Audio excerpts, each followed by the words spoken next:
आइए शुरू करते हैं न्यूज पथ पर सफर। सबसे पहले आपको दिखाते हैं ऐसी तस्वीरें जिनका जिक्र सरे रहा है। ये तस्वीरें सुर्खियों में भी है और सोशल मीडिया पर भी है। इनसे आपका बाखबर होना बेहद जरूरी है क्योंकि चौराहे पर इन्हीं की चर्चा है। चर्चा धोती कुर्ते में क्रिकेट की भी है। यूपी के सीएम योगी आदित्यनाथ लखनऊ में अलग अंदाज में नजर आए। वो कभी हथियार चलाते तो कभी टैंक पर चढ़े दिखाई दिए। दरअसल वहां नो योर आर्मी फेस्टिवल यानी अपनी सेना को जानो महोत्सव की शुरुआत हुई है। इसी कार्यक्रम के लिए वहां सीएम योगी आदित्यनाथ भी पहुंचे थे। इस मौके पर उन्होंने सेना के अधिकारियों से कई जानकारियां जुटाई। वहीं सीएम ने कहा कि समारोह के जरिए युवाओं को भारतीय सेना को जानने और उनके शौर्य की जानकारी मिलेगी। साथ ही योगी आदित्यनाथ ने कहा कि सेना 140 करोड़ देशवासियों की शक्ति का प्रतीक है और उसका मजबूत होना जरूरी है। ये महोत्सव वहां 3 दिनों तक चलेगा। मध्य प्रदेश के भोपाल में धोती कुर्ते के साथ क्रिकेट प्रतियोगिता का आयोजन किया गया। खास बात यह है कि इस टूर्नामेंट को जीतने वाली पूरी टीम को अयोध्या में होने वाले राम मंदिर की प्राण प्रतिष्ठा समारोह की टिकट भी मिलेगी, ताकि ये सभी रामलला के दर्शन कर सके और ऐतिहासिक पल के गवाह बने। इस प्रतियोगिता में हिस्सा ले रहे खिलाड़ी असल में युवा वैदिक ब्राह्मण हैं। इतना ही नहीं, वहाँ कमेंट्री भी वैदिक मंत्रोच्चार के साथ हो रही है। 3 दिनों तक चलने वाले इस क्रिकेट टूर्नामेंट में कुल 12 टीमें हिस्सा ले रही हैं।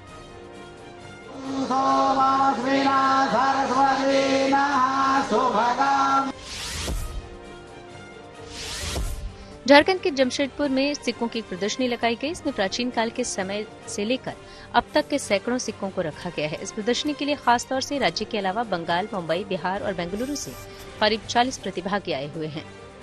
10 के, 20 के, 50, 100, 200, 500 और उसका स्पेसिफिकेशन ये है कि जो भी नोट्स के 6 डिजिट नंबर्स हैं वो भारत के विभिन्न देश, विभिन्न राज्यों के अलग अलग जगह के पिन कोड्स हैं। दिल्ली के सिग्नेचर ब्रिज पर खतरनाक तरीके से गाड़ी चलाने के आरोप में पुलिस ने दिलशाद अंसारी नाम के एक आरोपी को गिरफ्तार कर लिया।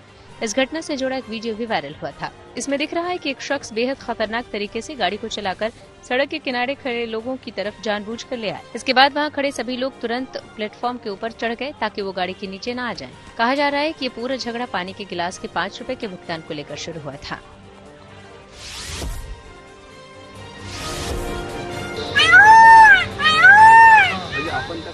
सचिन तेंदुलकर ने नेशनल बर्ड डे पर एक वीडियो सोशल मीडिया पर शेयर किया, जिसमें उनके साथ पक्षियों की आवाज निकालने के लिए मशहूर बर्डमैन सुमेध बागमारे भी नजर आए। इस दौरान खुद सुमेध ने सचिन को कुछ पक्षियों की आवाज निकालकर भी सुनाई, साथ ही इनसे जुड़ी छोटी छोटी बातें भी बताई।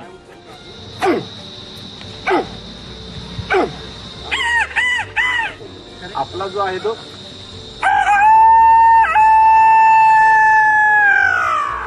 जिंदगी का सफर सुहाना हो, इसके लिए सावधान रहना जरूरी है। रोजमर्रा की आपाधापी में कुछ देर बैठकर सोचना समझना भी जरूरी है कि हमारे आसपास क्या हो रहा है और जो कुछ हो रहा है उससे हमारी जिंदगी, हमारा परिवार कैसे प्रभावित हो सकता है। इसलिए हॉर्न बजाकर बाखबर करने वाली खबर जरूरी होती है। और आज की ये खबर हमारी सेहत से जुड़ी है। इन दिनों हेल्दी और फिट रखने वाली अलग अलग डाइट की खूब चर्चा होती है। कई बार सोशल मीडिया से जानकारी लेकर लोग इन्हें आजमाने भी लगते हैं। रॉ फूड एक ऐसी ही डाइट है जिसमें फल, कच्ची सब्जियां और स्प्राउट्स का इस्तेमाल किया जाता है। कॉन्सेप्ट ये है कि बिना पकाए या तैयार किए गए खाने की तुलना में रॉ फूड फिट रखता है। लेकिन क्या वाकई ऐसा है? अमेरिका में डॉक्टर और एक्सपर्ट के एक पैनल ने रॉ फूड को अपनी लिस्ट में सबसे नीचे रखा है। यानी कि ऐसा खाना आपको फायदा तो पहुंचा सकता है लेकिन इससे नुकसान भी है। मामला सेहत से चूंकि जुड़ा है, इसलिए जरूरी है कि इसे लेकर सावधानी वाला हॉर्न बजाया जाए।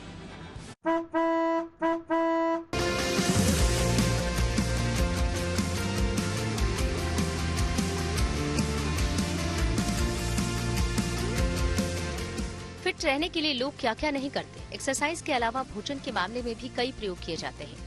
कोई डाइटिंग करता है, कोई अनाज से दूरी बना लेता है।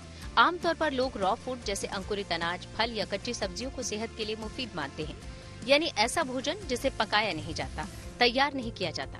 लेकिन नई रिसर्च बताती है कि ऐसे रॉ फूड का जरूरत से ज्यादा इस्तेमाल ठीक नहीं। US news and world report ने हेल्दी ईटिंग की सूची में रॉ फूड को सबसे नीचे रखा है। डाइट पर यह रिपोर्ट हर साल एक्सपर्ट डॉक्टर और रिसर्च करने वालों का पैनल तैयार करता है, जिन्होंने रॉ फूड डाइट को बिल्कुल अच्छा नहीं माना है। इसमें फल, कच्ची सब्जियां, अंकुरित अनाज या पानी में भिगोए हुए अनाज शामिल हैं। जानकारों के मुताबिक कच्ची सब्जियों या अनाज को पकाकर खाने से शरीर उसके पोषक तत्वों को ज्यादा इस्तेमाल करता है। सिर्फ रॉ फूड खाने से भोजन में कई जरूरी चीजें शामिल नहीं हो पाती, खासकर प्रोटीन की कमी हो सकती है। समस्या ये भी है कि रॉ फूड में कैलोरी की कमी होती है। इसकी वजह से वेट लॉस या मसल्स और हड्डियां कमजोर हो सकती हैं। यानी जो लोग फिट रहने के लिए सिर्फ रॉ फूड इस्तेमाल करते हैं, उन्हें कई तरह की समस्याएं आ सकती हैं। सिर्फ रॉ फूड खाने वालों की तादाद तो फिर भी ज्यादा नहीं, लेकिन ऐसे लोग बड़ी तादाद में हैं जो हेल्दी डाइट फॉलो करने के लिए स्प्राउट्स खाना पसंद करते हैं। इससे फायदे भी बहुत हैं। Vitamin, protein, folate, magnesium, phosphorus, manganese जैसे कई जरूरी पोषक तत्व भरपूर मात्रा में मिलते हैं।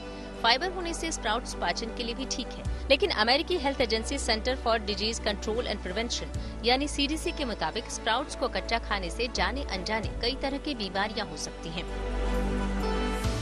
कई बार अंकुरित होने की प्रक्रिया के दौरान स्प्राउट्स में ई. कोलाई और सैल्मोनेला जैसे हानिकारक बैक्टीरिया पनपने लगते हैं।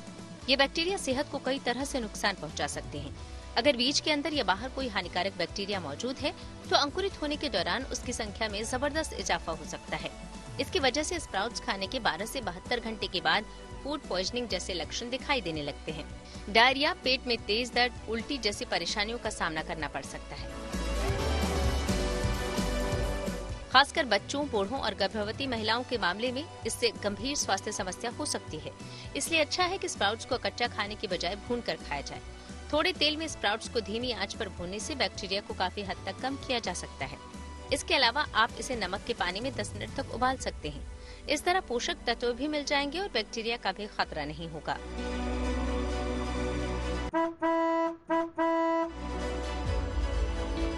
Bureau report, good news today. Raw food या इस तरह की डाइट सेहत के लिए कितनी अच्छी है, कितनी नुकसानदेह, ये बता रही हैं न्यूट्रिशनिस्ट डॉक्टर वृत्ति। अगर हमें वेट लॉस करना है तो हमें कुछ चीजें ध्यान में रखनी चाहिए। सबसे पहले ये पता करें कि वेट गेन क्यों हुआ। क्या आप बहुत स्ट्रेस्ड आउट है, या आपकी नींद पूरी नहीं हो रही, पानी प्रॉपर्ली नहीं पी रहे, खाना प्रॉपर्ली नहीं खा रहे, शायद टाइम पर नहीं खा रहे हो, या कोई मेडिकल रीजन हो सकता है, hormone imbalance, thyroid, vitamin D deficiency etcetera. दूसरी चीज, आप अब इन हैबिट्स पे वर्क करना शुरू करें। तो चाहे अगर पानी कम पी रहे हैं तो आपको पानी पे ध्यान देना है, खाने की क्वालिटी पर ध्यान देना है, स्लीप के साइकिल पर ध्यान देना है। तो ये दूसरी हो गई। तीसरी चीज ये कि खाना का जो क्वालिटी है, जैसे हमारे ग्रैंड पेरेंट्स हमें बचपन से खिला रहे हैं, वो काफी पौष्टिक खाना होता है, उस हिसाब से खाएं और खाने को अच्छे से च्यू करें ताकि आपका डाइजेशन प्रॉपर हो। अगर हमारा गट हेल्थ अगर स्ट्रांग रहेगा, बॉडी में हर चीज सही रहेगी।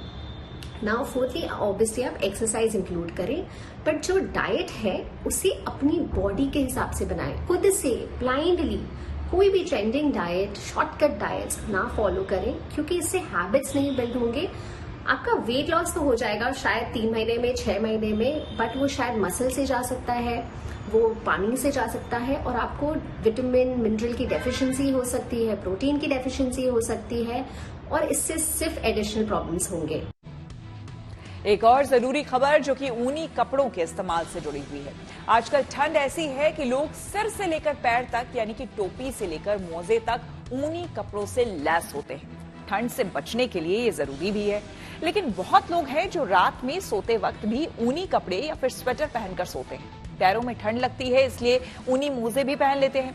यकीनन इससे गर्माहट मिलती है, लेकिन डॉक्टर मानते हैं कि ऊनी कपड़े पहनकर सोना सेहत के लिए ठीक नहीं।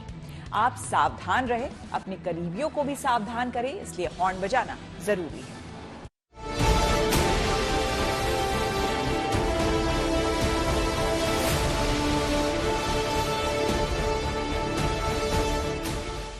नए साल के शुरुआत में ये हाल है कि घर से निकलना मुहाल है। दिल्ली और यूपी समेत पूरे उत्तर भारत में सर्दी का सितम जारी है। तापमान गिरता जा रहा है और शरीर पर ऊनी कपड़ों का वजन बढ़ता जा रहा है। अगर काम पर जाना है तो ऊनी कपड़ों से लैस होकर ही निकलना है। घर में भी स्वेटर और कंबल के बिना गुजारा नहीं।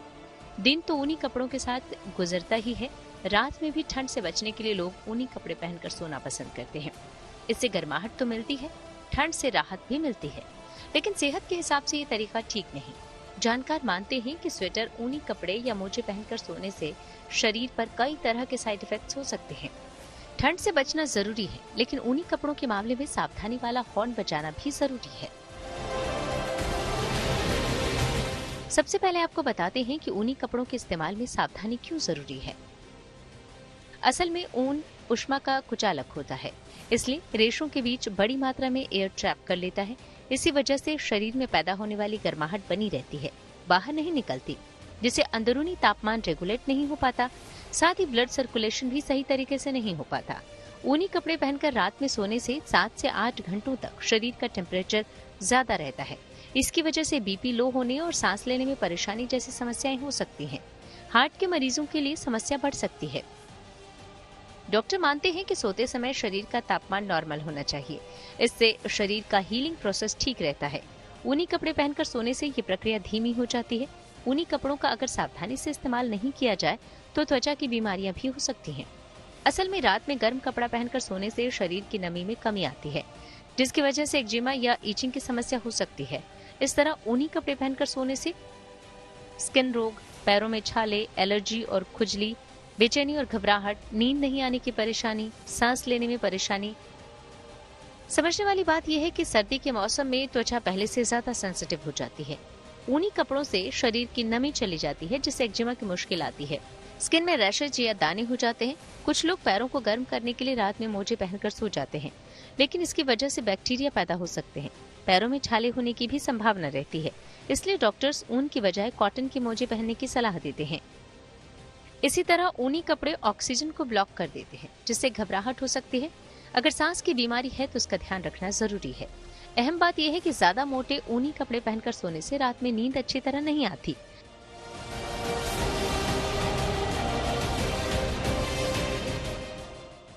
अच्छी नींद के लिए ऊनी कपड़े पहनकर न सोएं। छोटे बच्चों को हल्के ऊनी कपड़े पहना, मोजे और दस्ताने पहनकर बिल्कुल न सोएं। ढीला ढाला कॉटन पजामा पहने, कॉटन की बेडशीट का इस्तेमाल करें और रजाई या कंबल पर भी सूती कवर लगाएं। ठंड ज्यादा हो या ज्यादा लग रही हो तो ऊनी कपड़ों से परहेज न करें, पर अच्छा होगा अगर ऊनी कपड़े पहनने से पहले कॉटन कपड़ा पहने। स्किन को सॉफ्ट रखने के लिए कपड़ा पहनने से पहले मॉइस्चराइजर लगाएं। ज्यादा फर वाले स्वेटर, मोजे, ग्लव्स या टोपी पहनना नजरअंदाज करें। ऊनी कपड़ों के साथ सर्दी के मौसम का मजा लें, पर इसके इस्तेमाल में सावधान रहें। दूसरों के लिए भी सावधानी वाला हॉर्न बजाएं। Bureau report, good news today.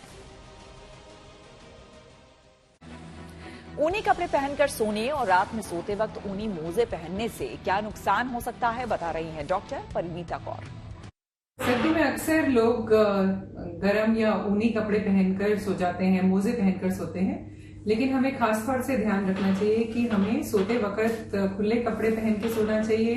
ज्यादा गर्म कपड़े पहनने से हमारे शरीर का तापमान बढ़ जाता है, जिसकी वजह से एक तो हमें नींद प्रॉपरली नहीं आती है, दूसरा नमी ज्यादा होने के कारण बैक्टीरियल इन्फेक्शंस या फंगल इन्फेक्शंस हो सकते हैं, क्योंकि स्वेटिंग ज्यादा होती है या पसीना ज्यादा आता है, जिसकी वजह से फंगल इन्फेक्शंस या बैक्टीरियल इन्फेक्शंस ज्यादा हो सकते हैं। उसके अलावा अगर हम टाइट कपड़े पहन के सोते हैं या मोजे टाइट होते हैं तो ब्लड सर्कुलेशन में प्रॉब्लम होती है, जिसकी वजह से खून के थक्के जम सकते हैं पैरों में, जो कि रक्त के बहाव को रोक सकते हैं, या यही थक्के कई बार निकलकर और हार्ट तक पहुंच सकते हैं, जिसकी वजह से हमें पल्मोनरी एम्बोलिज्म जैसी प्रॉब्लम्स आ सकती हैं। बंगाल में ईडी की टीम के ऊपर हमले को लेकर बीजेपी के निशाने पर है ममता सरकार। आइए सीधे आपको लिए चलते हैं न्यूज एक्सप्रेसवे पर, जहां देश से जुड़ी कुछ और जरूरी खबरें कर रही हैं आपका इंतजार। आम आदमी पार्टी ने राज्यसभा के लिए अपने उम्मीदवारों के नाम तय कर दिए। पार्टी की राजनीतिक मामलों की कमेटी ने स्वाति मालीवाल, संजय सिंह और एनडी गुप्ता को राज्यसभा के लिए नामित किया। आम आदमी पार्टी के इस ऐलान के बाद स्वाति ने दिल्ली महिला आयोग का अध्यक्ष पद छोड़ दिया। इस्तीफा देने के बाद जब स्वाति अपने कर्मचारियों से मिली तो वो भावुक हो गई। स्वाति मालीवाल पहली बार संसद सदस्य बनेंगी। इसके लिए वो 19 जनवरी को अपना पर्चा भरेंगी। अयोध्या में खास वैक्स म्यूजियम बनाया जाएगा। ये पूरी तरह से भगवान श्री राम पर होगा। इसे सुनील कंडलूर बना रहे हैं, जो कि महाराष्ट्र और केरल समेत देश के दूसरे हिस्सों में भी इस तरह का म्यूजियम बना चुके हैं। उम्मीद जताई जा रही है कि इसे अगले 3 से 4 महीनों में तैयार कर लिया जाएगा। दिल्ली की पटियाला हाउस कोर्ट ने हिजबुल मुजाहिदीन के आतंकी जावेद को 7 दिन के पुलिस रिमांड में भेज दिया। पुलिस ने 1 दिन पहले उसकी गिरफ्तारी की जानकारी दी थी। पुलिस के मुताबिक वो कश्मीर में कई आतंकी हमलों में शामिल रहा है, साथ ही पीओके भी जा चुका है। राजस्थान में विभागों का बंटवारा कर दिया गया है। इसमें मुख्यमंत्री भजनलाल शर्मा के पास 8 विभाग रहेंगे, जबकि डिप्टी सीएम दिया कुमारी को वित्त तो प्रेमचंद बैरवा को परिवहन मंत्री बनाया गया। इसके अलावा किरोड़ी लाल मीणा को ग्रामीण विकास मंत्रालय तो राज्यवर्धन सिंह राठौर खेल मंत्रालय का जिम्मा संभालेंगे। महाराष्ट्र सरकार ने ओल्ड पेंशन स्कीम से जुड़े एक प्रस्ताव को मंजूरी दे दी। हालांकि इस पेंशन स्कीम का फायदा सभी कर्मचारियों को नहीं मिलेगा। कर्मचारियों की हड़ताल के बाद ये फैसला लिया गया। बताया गया कि कैबिनेट के इस फैसले से उन 26,000 कर्मचारियों को फायदा होगा जिनका चयन नवंबर 2005 से पहले हुआ था, लेकिन उन्हें ज्वाइनिंग लेटर बाद में मिला। यूपी के कानपुर में हेलमेट न लगाने वालों के लिए चेतावनी वाले कई होर्डिंग पोस्टर सड़क किनारे लगाए गए। इसमें यमराज को ये बोलते हुए दिखाया गया कि हेलमेट नहीं लगाओगे तो मेरे पास आओगे। बताया जा रहा है कि शहर में से करीब 400 होर्डिंग लगाए गए हैं। पाकिस्तान में फरवरी में होने वाला आम चुनाव टल सकता है। दरअसल वहां की सीनेट ने ये चुनाव देरी से करवाने का एक प्रस्ताव पास कर दिया। इसमें सुरक्षा की दलील दी गई थी। और खबरों के एक्सप्रेसवे से आगे रुक करते हैं सियासी ढाबे का, जहां आज की सबसे दिलचस्प खबर मौजूद है।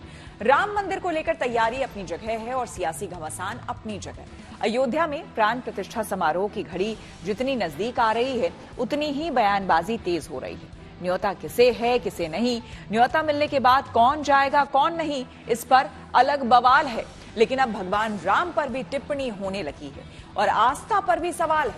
कुल मिलाकर राम मंदिर चुनावी सियासत के केंद्र में आ चुका है।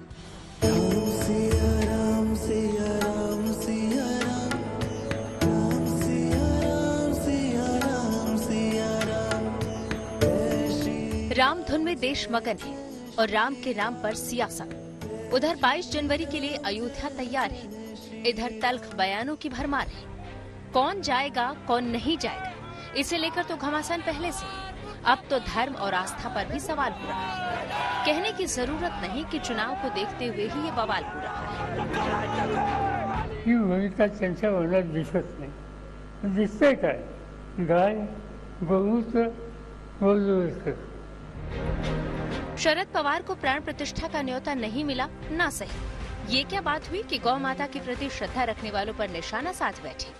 ये संयोग है या प्रयोग कहना मुश्किल है, क्योंकि एक दिन पहले ही पवार की पार्टी के नेता ने श्री राम पर आपत्तिजनक टिप्पणी की थी, जिसे लेकर पुणे में उनके खिलाफ केस भी दर्ज हो गया है। कंट्रोवर्सी क्या, राम का खाना क्या था? कोई बता देवे कि राम मेथी की भाजी खाता था। आप अपने कहने पे कायम है, बिल्कुल इसको बिल्कुल कायम है। आप क्या भारत को शाकाहारी बनाना चाहते हैं क्या? इस देश के 80% लोग आज भी मांसाहारी है, ये रामभक्त भी है ना। जब पूरा देश राममय हो चला है, विपक्ष की ओर से ऐसी बयानबाजी का एक ही मतलब है, चुनाव को देखते हुए अपनी अपनी गोलबंदी हो रही है। हैरत की बात नहीं कि हिंदुत्व की राजनीति करने वाले उद्धव ठाकरे की पार्टी को भी शरद पवार का बयान ठीक लगता है। पवार साहब ने जो कहा उसमें गलत क्या है? ये देश जो है वो साइंस और टेक्नोलॉजी के आधार पर आगे जाएगा। ये देश जो है ये एजुकेशन और आधुनिकता उसके आधार पर आगे जाएगा और महाशक्ति बनेगा।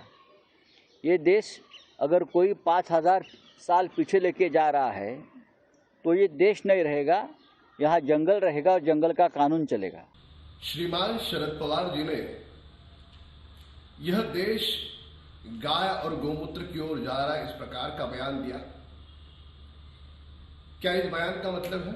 श्रीमान शरद पवार जी, आपका यह बयान और आपके चेले का बयान यह स्पष्ट करता है कि आप घोर हिंदू विरोधी हो। सियासत में तो अभी माहौल ये है कि अपनी अपनी राजनीति, अपने अपने राम। कांग्रेस के नेता अयोध्या जाएंगे या नहीं ये तय नहीं, लेकिन दिग्विजय सिंह ने पहले ही बयानबाजी से माहौल बना दिया है। और तो और भगवान राम की पुरानी मूर्ति को लेकर सवाल उठा दिया है। मुझे कोई न्योते की आवश्यकता नहीं है, हमारे हृदय में बसे हैं भगवान राम। वो रामलला की मूर्ति जिस पर की सारा झगड़ा हुआ वो कहाँ है? इस पर हम लोग उनसे पूछना चाहते हैं कि नई मूर्ति की आवश्यकता क्या पड़ी। राम आने वाले हैं, लेकिन चुनाव भी तो आने वाला है, इसलिए एक ओर राम नाम की लूट होगी तो तय है कि दूसरी ओर फोकस वोट पर भी होगा। तमाम सियासी सरगर्मियों के बीच बीजेपी सांसद गिरिराज सिंह ने मंदिर उद्घाटन से पहले गड़बड़ी की आशंका जताकर चौंका दिया। कि ये सनातन हिंदू के वैभव और पुनर्जागरण का काल है। मुझे तो डर है ये लोग 22 तारीख को प्राण प्रतिष्ठा में खलल पहुंचाने के लिए, व्यवधान डालने के लिए ऐसी बात कर रहे हैं, कोई अनहोनी घटना न घटा दे। विस्फोटक बयान हम कह सकते हैं, इसे इसी नजरिए से एनआईए को देखना चाहिए और गिरिराज सिंह को एनआईए पूछताछ करे। इस तरह के दुर्घटना की आशंकाओं का उनके पास क्या कोई तथ्यपरक कोई जवाब है? साफ है कि अयोध्या में राम मंदिर को लेकर सियासत रुकने वाली नहीं। मर्यादा पुरुषोत्तम राम के आगमन पर सियासत की मर्यादा कितनी बचती है, ये देखते रहिए। Bureau report, good news today. News पथ पर आगे है धन बाजार, जहां शेयर बाजार से लेकर कारोबार तक की सभी अहम खबरें होती हैं और इसका सीधा रिश्ता आपकी आमदनी आपकी जेब से होता है। तो तेज रफ्तार खबरों के बीच ये जरूरी खबरें छूट न जाए, इसलिए सीधे आपको लिए चलते हैं धन बाजार। हफ्ते के आखिरी कारोबारी दिन शेयर बाजार में तेजी रही। सेंसेक्स 179 अंक चढ़कर 72,026 पर बंद हुआ। वहीं निफ्टी भी 52 अंक ऊपर चढ़ा, ये 21,711 पर पहुंच गया। दिल्ली से रफा बाजार में सोने की कीमत में गिरावट आई। सोना 100 रुपए सस्ता हुआ। ऐसे में अब दिल्ली में 10 ग्राम सोने की कीमत गिरकर 63,450 रुपए हुई। वहीं चांदी की कीमत में फिलहाल कोई बदलाव नहीं हुआ है। दिल्ली में 1 किलो चांदी की कीमत 76,900 रुपए बनी हुई है। अर्थव्यवस्था के मोर्चे से अच्छी खबर आई। मौजूदा वित्त वर्ष में जीडीपी ग्रोथ रेट 7.3% रह सकती है, सरकार ने यह अनुमान जताया, जबकि पिछले वित्त वर्ष यानी 2022-23 में ये 7.2% थी। कार कंपनी टाटा मोटर्स ने अपनी टाटा पंच ईवी को अनवील कर दिया। कंपनी का दावा है कि ये कार फुल चार्ज पर 300 से 400 किलोमीटर तक चलेगी। कंपनी ने इसकी बुकिंग भी शुरू कर दी है। इसे 21,000 रुपए की टोकन मनी देकर बुक किया जा सकता है। रुक कर लेते हैं प्रगति मार्ग का, जहां ऐसी खबरें हैं जो कि देश की तरक्की, प्रगति और लोगों की काबिलियत दिखाती है। जम्मू कश्मीर के बारामूला में सरहद से सटा एक गांव अब रोशनी से गुलजार है। यहां के गग्गर हिल गांव के सभी घरों में अब सौर लाइट की व्यवस्था हो गई है और ये संभव हुआ है भारतीय सेना और एक एनजीओ की पहल पर। अब इस गांव के लोग अपने घरों में रोशनी पाकर बेहद खुश हैं।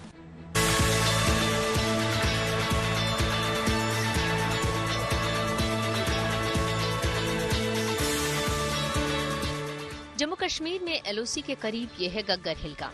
पहाड़ों की गोद में बसा ये खूबसूरत इलाका अब रोशनी से गुलजार है। यहाँ के घरों में अब बल्ब जलते हैं।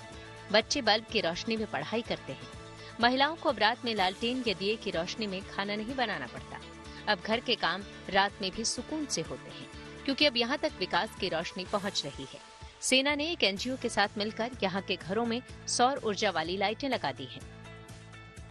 असीम फाउंडेशन और इंडियन आर्मी ने गग्गर हिल में 2021 में फर्स्ट फेज में सोलर इलेक्ट्रिफिकेशन किया था। उसमें होता ऐसे है कि सोलर की एनर्जी यूज करके हम इलेक्ट्रिसिटी जनरेट करते हैं, usually use for the house holds, घरों के लिए इस्तेमाल होगी।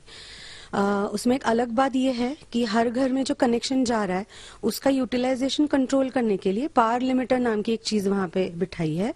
तो एक घर में आपको 50 वॉट्स का कनेक्शन मिलेगा, उसमें से आप 2 बल्ब, मोबाइल चार्जर यूज कर सकते हो। सौर ऊर्जा की ये रोशनी सरहद के किनारे रहने का खौफ भले ही कम न कर सके, लेकिन जिंदगी में उजाला जरूर भर रहे हैं। इन इलाकों को मिली रोशनी से यहाँ के लोग बेहद खुश हैं। हमारे को आर्मी ने बहुत सहूलियत दी है जनाब, जो ये लाइट दी है आर्मी ने हमारे को दिया, इसको हमारे को बहुत सहूलियत हुई है। हमारे बच्चे भी पढ़ रहे हैं और हमारे को चलने फिरने में भी बहुत आसान हो रहा है। हमारे बच्चे सबसे हमारे को सहूलियत यह है कि हमारे बच्चे पढ़ रहे हैं इसकी लाइट में, रात को भी पढ़ रहे हैं बैठकर, तो दिन को भी पढ़ते हैं तो रात को भी पढ़ते हैं। बहुत शुक्रगुजार हूँ इंडियन आर्मी का जिसने हमें ये लाइट दिया। पहले हमारे पास बच्चों के पढ़ने के लिए कोई मतलब साधन नहीं था, तो हमारे बच्चे जो हमारे बुजुर्ग है वो रात अंधेरे में चलते हैं, गिरते हैं, चोटें खाते हैं। लेकिन हम जो लोग रहते हैं, हम बॉर्डर एरिया और एलओसी पे रहते हैं, लेकिन इंडियन आर्मी का मैं बहुत शुक्रगुजार हूँ।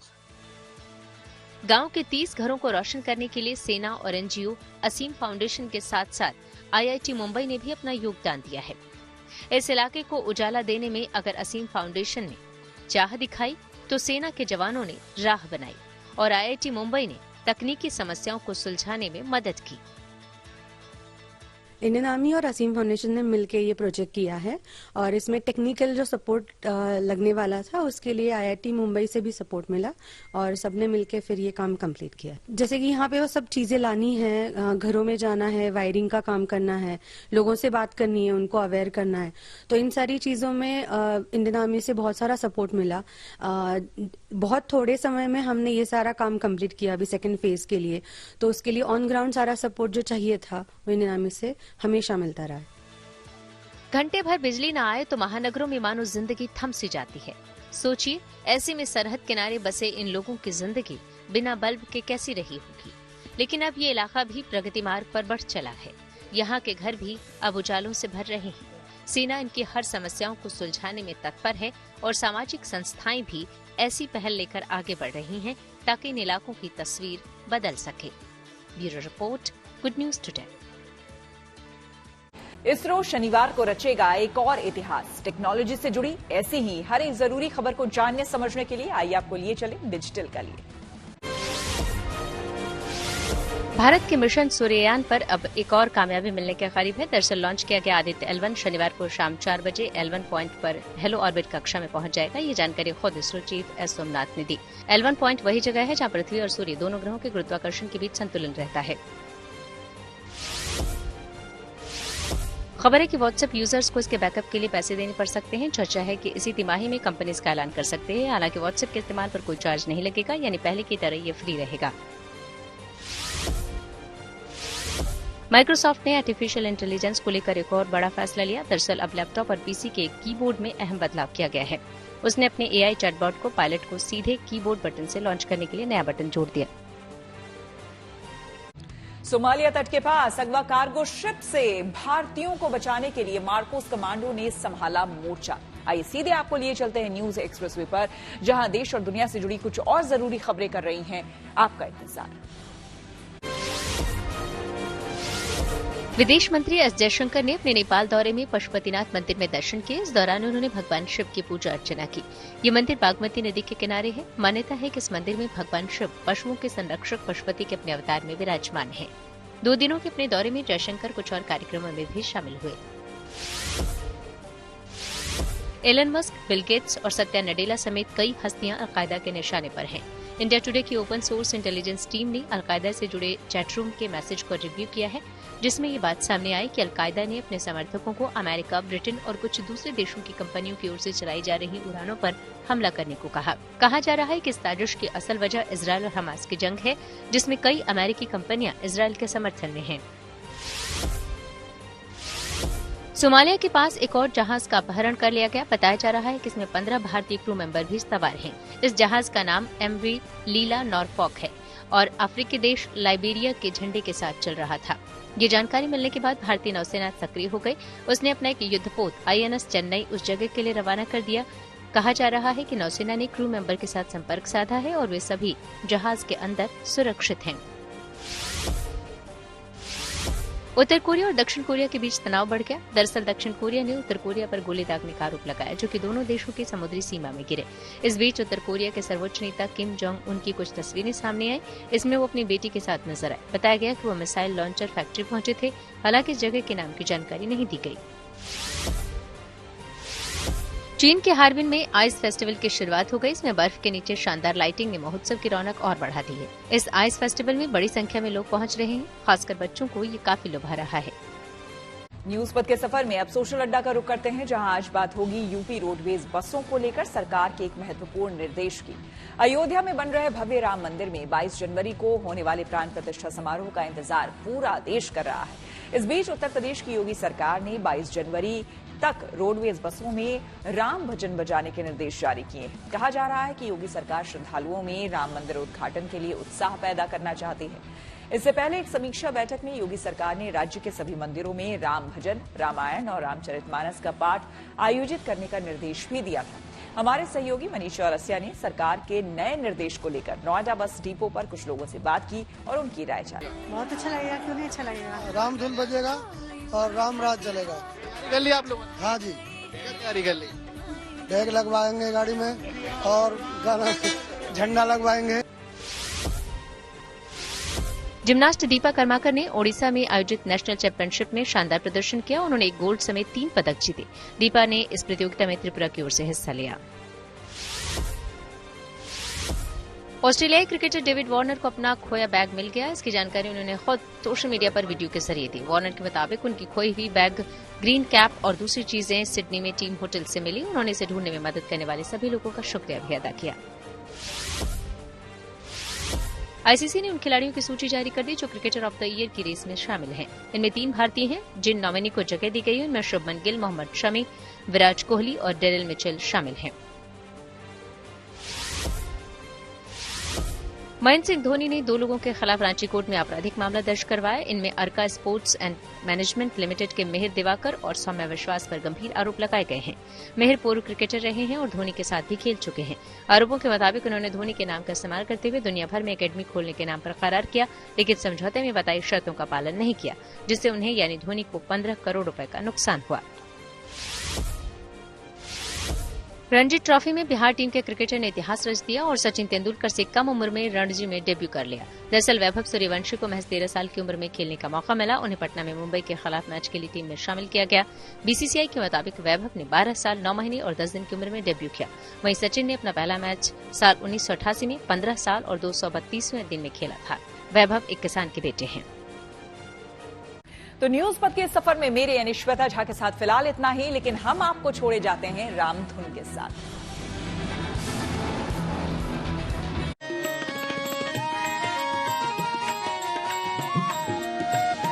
राम नाम मणिदीप धर, जीह दे हरिद्वार।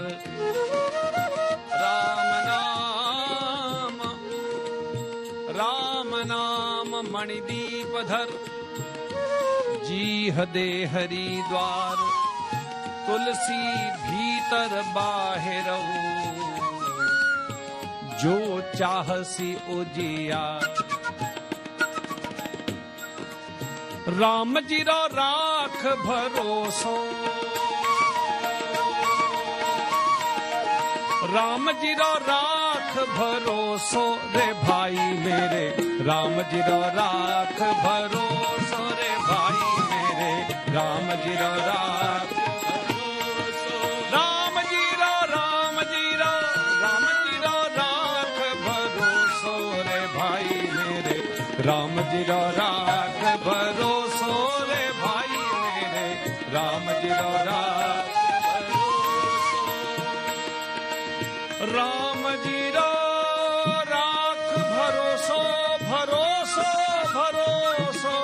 राम जी रो राख भरोसो रे भाई मेरे।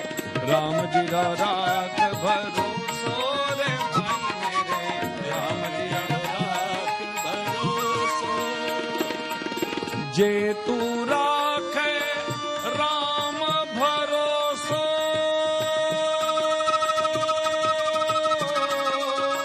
कमी नहीं राखे काई रे भाई मेरे।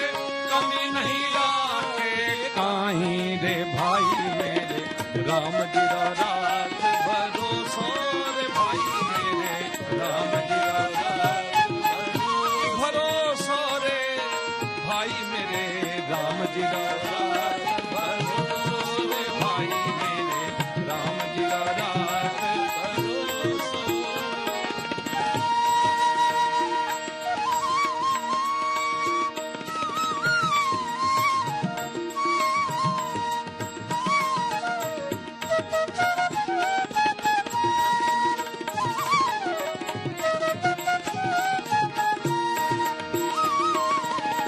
कीड़ी को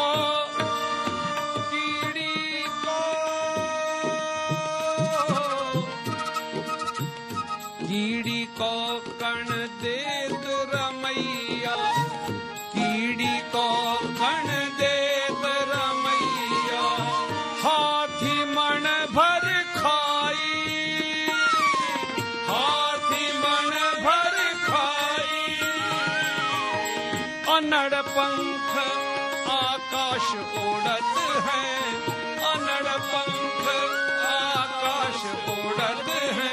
अनड़ पंख आकाश उड़त है। अनड़